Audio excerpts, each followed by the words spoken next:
Welcome in, everybody. Glad to have you with us here for Cubbie Corner, episode number 2 of 2023 with your South Ben Cubs broadcasters. I'm Max Tomo alongside Brennan King. And BK, first off, how you been since we spoke last week?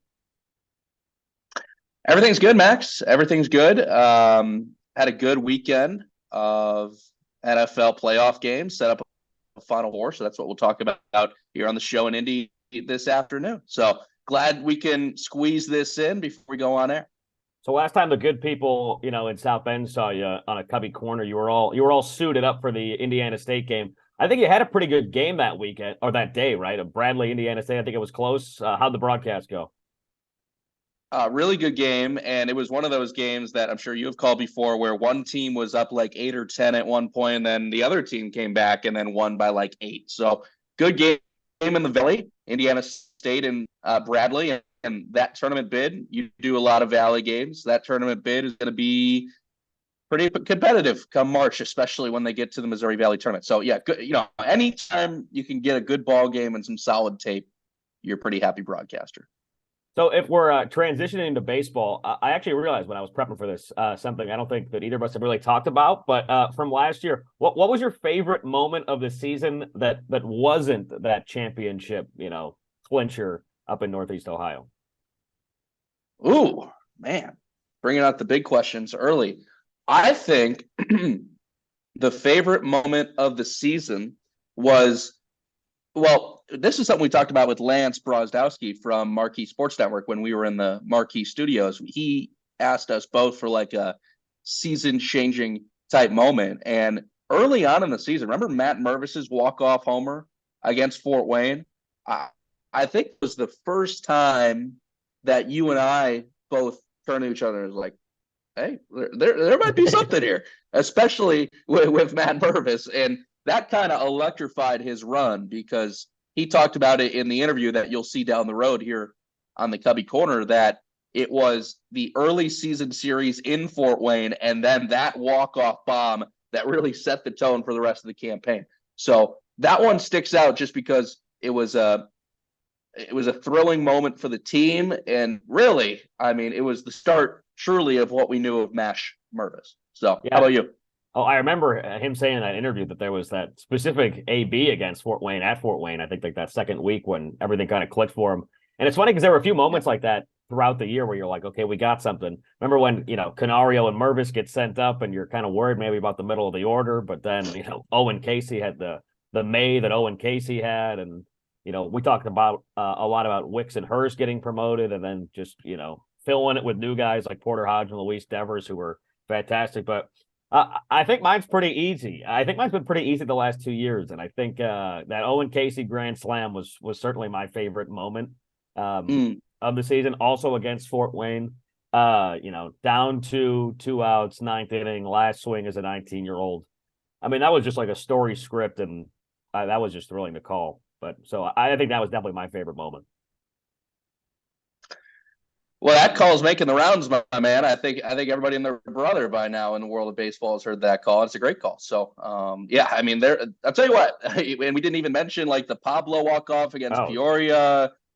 We haven't mentioned like the dynamite pitching performances down the stretch by, the likes of Wixie before he got called up, Hurst before he got called up, what Evers did. I mean, I don't know. That was a special team, man. That was just a really, really special team that was full of marquee moments that made it easy for us to call on a daily basis.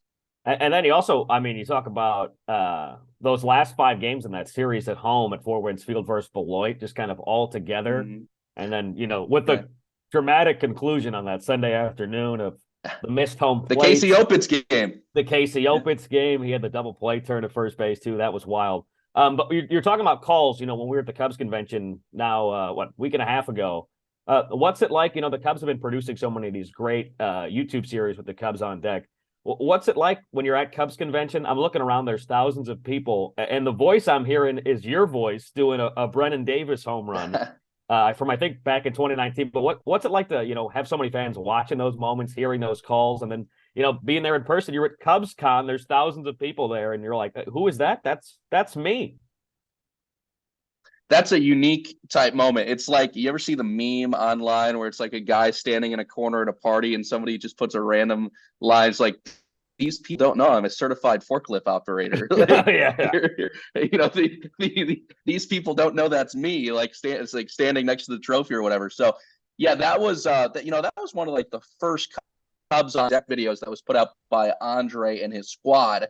And of course, we've gotten to know Andre from Cubs Productions very well from his time spent in South Bend this year. And your calls have been on there. I think they just dropped the OC one. You had a couple on the PCA video, and I know Merv is still coming out, if that's correct, and a couple others. So there have been plenty of South Bend Cubs highlights on those Cubs on Deck videos, and that Brennan one was one of the first. Yeah, it's fun because I mean we even looked at the list of guys we were going to have chances to talk to and interview at CubsCon, and it's like we just had that guy, we just had that guy, we just had that guy, we just had that guy. So I mean that's why we're featured at least in a lot of those.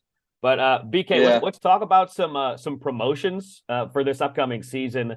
The weekly promos, which were always such a blast. I think the headline here is that Spin to Win Saturday is back, winner of the Golden Bobblehead Award for minor league baseball's best promotion. So clap it up for Chris Hagstrom and the promotions team on that front. Fantastic award, cool bobblehead as well. Certainly one for the collection. So that's returning on Saturdays. You got Tail Wagging Tuesdays, bring your dog out of the park. That's a KM food sponsor. It's also Triple Play Tuesday every Tuesday. A $13 ticket, jumbo hot dog, 24-ounce soda. Got all those giveaways on Wednesdays throughout the year. I think that schedule is going to come out soon, but we talked about a lot of the championship giveaways. A lot are going to be on Wednesdays. I think a few on Sundays as well. Thursdays, you can never go wrong on a Thursday. The press release about to come out says we got 16 fireworks shows, including every home Friday game on Fantastic Friday Fireworks. That's First Source Bank, WNDU, and Sunny 101.5. Those are always a blast. Then you have Spin to Win Saturday, which we could talk about because the prizes a little different. You got a chance, 9 contestants throughout the day, a chance to win 50-inch TV, Martin's gift card, Visa gift card, iPad, or $500 cash. Giving away a chance, $500 cash. That's a pretty nice Sunday at the ballpark.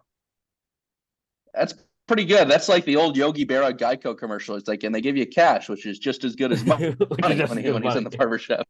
Yeah, those are fantastic. And then obviously we got Sunday Fun Day as well. Play catch on the field. Gates open at 12 o'clock that day. And then, get autographs from your favorite South Bend Cubs as well. And also, like I said, those select Sunday giveaway days, which include April 30th, the championship replica ring. What's your favorite of the weekly promos at Four Winds Field? I mean, we don't get to participate necessarily, but the crowds on Thursday nights usually get pretty rowdy and fun. I think, man, if I remember right, was Pablo's walk-off bomb on a Thursday? I want to say that was a Thursday. I want to say it was a Thursday as well. Yeah, because all night that crowd was nuts. It just packed end to end, and they brought it. And Pablo's always a guy that wants to perform in front of as many eyes as possible. Yeah. So that was a nuts crowd. So I mean, just because when we do games, we love to have the white noise of the crowd in our headset. I mean, there's no better feeling as a broadcaster than having that and being able to do an awesome call with the crowd noise in the background. I mean, that's the name of the game right there. That as a fellow talented broadcaster. So, again, we don't get to participate on Thursdays, but actually there's a couple Butler guys that I've advised the last couple of years who are going to be going to Notre Dame for grad school starting this summer. And I was like, hey man, you guys qualify. Bring your student ID and you're good to go. And then, hey, what's it like in your mind? We do so many of them throughout the year, but how do you like doing the post-game show on Friday and having all the fireworks going off in the background? Post-game show's fun. I guess the question is in 2023, Max, who's going to be the Palencia? Who's going to be the Pablo? Who's the water cooler guy? Yeah, because we both think that we don't know the South Bend Cubs opening day roster yet, but one would think there could be a decent amount of returners from that championship team when you just look at what's ahead, the talent at AA Tennessee and the moves that were made by the Cubs in the offseason. So we could be seeing some familiar faces in South Bend. So is the water cooler guy going to be somebody we know? Is it going to be somebody new? Because Palencia kind of took that over right away, and we're like, what the heck is this guy doing? Like, this guy's a psycho. This guy's a psychopath. But he made it his thing, obviously. Yeah, I mean, Palencia's legs are about as big as that cooler. And then Yeah. at some point during the year, somebody found out, and it was not only Pablo, that there's a third cooler that's in the bullpen. And you're used to all the splashes coming from here, and then all of a sudden you got Pablo coming from the other side because he's sprinting in from the bullpen like 30 seconds behind everybody else. I mean, you could sure bet they'll find somebody if none of those guys are back. It's also always, funny as a minor league broadcaster this time of year when we see all these guys and talk to all these guys, and we'll be out there in Arizona in March to talk to them as well. When you finish up the conversation and you're like, hey, I guess I don't hope to see you again soon. Like, because, you wish all these guys the best. Right. You hope they're starting the year in AA or in AAA. You'd love to see them, but hey, you don't want to say that, You don't want them to start back here. You want them to move up. Yeah, of course. But, when it's for example, like when Cole Franklin came back to South Bend to start 2022, like it was great to see him. We're like, hey, man, I hope that I don't see you again after September 2022, and like, love you, but get out of here, Yeah, so great job, doing smack on the back. We right, send you on your way. See you, kid. But yeah. Okay, so let's get to today's interview. BK, you got to talk with Ethan Roberts. What was your biggest takeaway from that conversation? Well, first I'll tell you the biggest takeaway of E at Cubs convention. I mean, he was one of us. I mean, he was just your ordinary Chicago Cubs fan, Max. I mean, he was in the lobby at the Grand Sheraton. He was down at the autograph room. He was in when the he wasn't store. even signing autographs. Team store. He was selling merchandise for Mary Lou, I'm pretty sure. He was doing interviews with Sam Wiederhaft as well from Myrtle Beach. So Ethan is as normal of a dude as you're ever going to find. He's just a baseball fan, man, that happens to be a big leaguer. And when he was in South Bend in 2019, he was 22. His son, Bryson, was a newborn, seriously, like 2 months old. And here's his wife, Hopelin, having his son, Bryson, in those early season games in like a little, one of those little things that women wear with their newborns on their chest, and they just kind of lay there, right? Yeah. I don't know the word. That's a very bad way to explain it. Anyway, here's Bryson and Hopelin at these freezing cold games in Grand Rapids in April to watch Ethan pitch and close out games. And I remember the first time I ever met Ethan, we were just getting off the bus in Midland and going to somewhere to eat. I went to the same place as he did, and I sat down. He came and sat next to me. I didn't even know who the guy was. And, we strike up a conversation. He tells me, hey, Ethan Roberts, 4th round pick of the Cubs.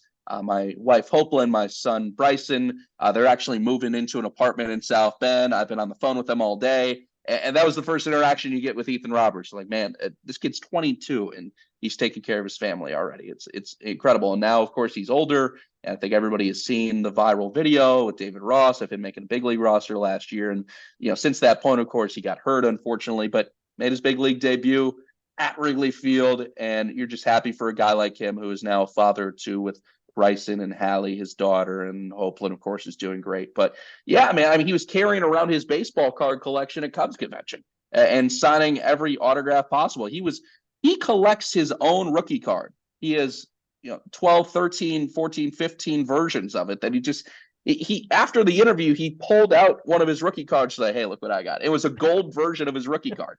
And I was like, this guy's incredible. Well, what a guy he is. So down to earth as well. So without further ado, here's BK and Ethan Roberts. Cubs Convention 2023. We are leading this off in a very fun way. I'm Brendan King, joined alongside former South Ben Cub in 2019 and current Chicago Cubs reliever Ethan Roberts. It is great to see you. You're taking in your first Cubs Convention. How do you like it so far? I love it, man. It's so good to see all the guys and all the new faces, man. We got a good group of guys here. Everybody's going to enjoy it, seeing everybody, so it's going to be super fun. Let's start from the very beginning when we met you in South Bend in 2019. You were our closer in the first half. Eventually, what, of course, was a championship team, but man, you shoved in that first half. 2.57 ERA, whole lot of strikeouts. I think you only walked 8 guys. How impactful was that year for you? Because you started in South Bend, you went to Myrtle Beach and did the exact same thing. Yeah, and that year in South Bend for me was awesome because I struggled a little bit in Eugene the year before.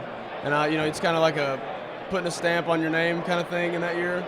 So I got to go, from South Bend to Myrtle that year and play with a bunch of really good guys, a really good team, in a role that I played myself in college as the closer. So I was very comfortable in that role, and doing it in South Bend with a bunch of great fans, and it was a good place to play, and really good year in 19. Man, I knew life threw everybody a curveball when COVID came around in 2020, but one thing I always respected about you is that you kind of never took no for an answer during COVID, right? You always posted your workout videos, you throwing, you getting stronger. So while unfortunately a lot of people kind of had to remain on the sidelines, you kept on working during COVID. How impactful was that for you that set you up to get to the big leagues now? Yeah, for sure. And kind of going off along that, I was talking with guys that had helped me out in my career before, giving me advice. They were like, there's no reason for you not to be ready when this thing is over, because you've never had a year of not playing to be ready for a season. He's like, this, people were like, this has to be the year that you're ready. And that was 21 for me, where I went AA to AAA in the offseason, was added to 40. So just a lot of sacrifice during that time. It was hard on everybody. It was hard on every business. It was hard on everything. So, just kind of focusing on yourself during that time was what I tried to do, and it paid off for me. So. Of course, then what you talked about, getting on the 40-man roster, and then the clip that, of course, went viral and everybody saw you sitting in the dugout, David Ross tells you that you're making the team. I think most people know how much that means to you, but after you got that told to you and you knew that you were going to be a big leaguer, what was the next step? Well, I'll tell you right now, being a big leaguer means more to me than people understand.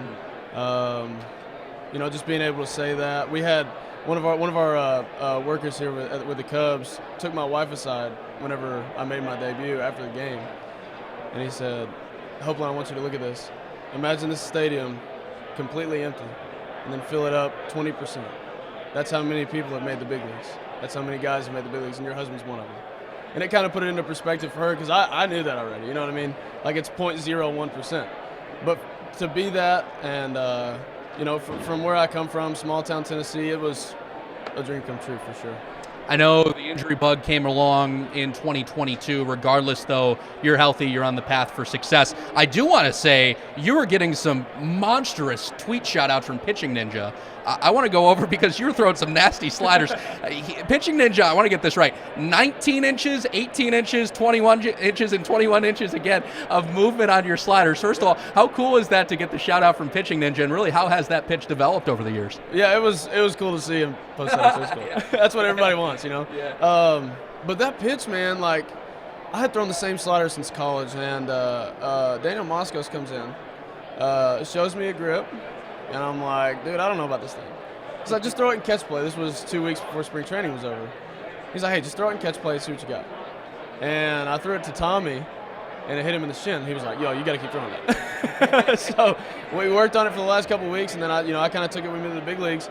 And, just getting more comfortable with it as time goes on is mainly what I want to do, being able to throw it certain places where I want, for strikes, for balls, where I wanted to throw it for a ball.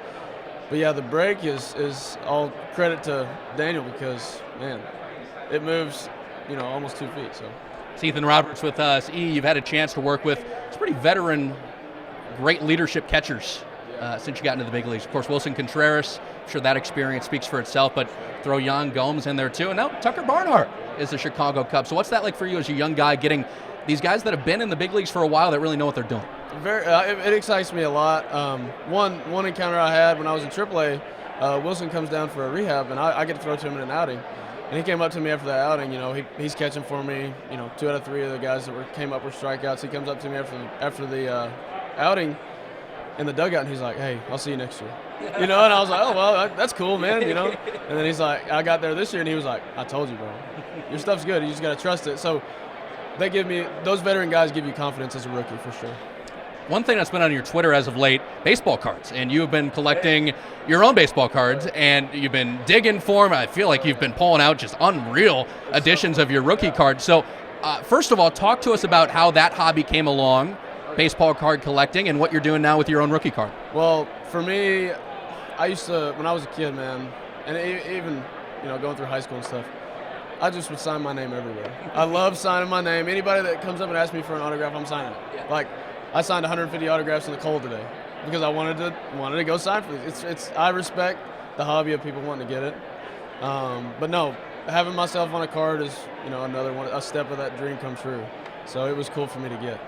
Ethan Roberts, one of the best, a Chicago Cub. You'll for sure see him in the Cubs bullpen in 2023. Appreciate the time. Have a great weekend, man. Thanks, man. Thank you. That was Ethan Roberts and BK. BK, tell us a little bit about Ethan Roberts' timeline coming off of this injury this year. Yeah, he had Tommy John, and it was funny. He was like lifting up his long sleeve shirt at CubsCon, showing people his scars. Like, yeah, doing good, and that's just total pitcher move. But he started throwing for the first time since TJ this week, like as we speak, in the coming days. So he's out at the complex right now in AZ. I saw pictures from the likes of Cole Franklin is there right now. DJ Hirsch just arrived. Cody Hoyer at the big league level just arrived too as he rehabs. So, Ethan Roberts getting to rehab with the likes of some pretty talented pitchers down in AZ right now. So he's going to start throwing ASAP, and hopefully that means we'll see him on the mound at Wrigley in April. Yeah, he's got some time, but baseball it's creeping up on us. South Ben Cubs opening day. They open at Quad Cities on April 7th. And many years in a row now opening against the River Bandits. And the last 2 years, that's been a matchup in which one of the teams has gone on to win the championship. And then obviously the home opener, April 11th, mark your calendars, against Beloit. It was a team the Cubs had a whole lot of success against, we'll say, last year, a whole lot of exciting matchups as well. BK, what are you looking forward to most about the return to baseball back at Four Winds Field in early April? Oh, man, just to get a little sense of normalcy to celebrate a championship, because when they honored and celebrated the championship after 19, of course, that was unfortunately 2021 early in that season. Things were still not fully back to normal. So I don't think there was a full, championship celebration per se. I think the fellas and the great people in the front office and clubhouse this year are going to get a really good chance to celebrate that, especially when you look at who may be back this year in a South Bend Cubs uniform, because it'd be even cooler that, the guys are going to get their rings in March, but any returners can have their rings for the championship ceremony on opening day. That'd be pretty cool. Yeah, I'm excited because I'm thinking back to, 2021 and the start of that year when we're giving away all the, championship replica stuff and selling all the gear. And, you weren't there. I was there, and I was certainly no part of that championship team or run, but, we were both a big part of the team. Last year in the broadcast booth, we both get to return and see all these guys back. I'm looking forward to March because I remember seeing all the videos of you guys, interviewing guys at spring training when they got their rings, and just, talk about just seeing the smiles and the faces and the reaction just when they open that box, when they see it for the first time, the rings from Andrew Berlin. They're just something else. It's incredible. And yeah, hey man, you're about to get your first ring in baseball. Kaylee is too. Chris and I, it's gonna be number 2 here. Yeah, did you get it on that one? I'm going middle. Yeah. I don't really know which hand. No, you're supposed to get championship rings on your middle. So I'll have 2 ready to go now. And when you open that box and you see the ring, and it's your last name. You're like, I did nothing to earn this, but thank you guys. And it's like, I'm scared. I'm still scared to wear the original one. I only wear it at like weddings and formal events because you pull it out and I don't want to damage this thing. So it's special.